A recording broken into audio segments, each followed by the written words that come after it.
السلام علیکم ورحمۃ اللہ وبرکاتہ۔ نماز پڑھو، دعا کرو، کبھی کسی کر میں نہ پڑھنا کہ میرے اوپر جادو کر دیا گیا ہے، میری بندش کر دی گئی ہے، کاروبار بند ہو گیا ہے۔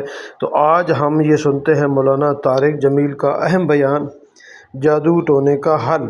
تو آئیے سنتے ہیں مولانا طارق جمیل۔ کبھی اس چکر میں نہ پڑنا کہ میرے اوپر جادو کر دیا گیا ہے، میری بندش کر دی گئی ہے، اولاد کی بندش ہو گئی ہے، کاروبار کی بندش ہو گئی ہے۔ نماز جو موجود ہے، اللہ جو موجود ہے، تو کبھی آم کے چکر میں نہیں پڑنا۔ کبھی جو وظیفے بتانے والے ہیں 1000 دفعہ یہ پڑھو، 1000 دفعہ یہ پڑھو، میرے سر میں درد ہے۔ اور ایک بزرگ کہنے لگے کہ آپ 1000 دفعہ سورہ اخلاص پڑھا کرو۔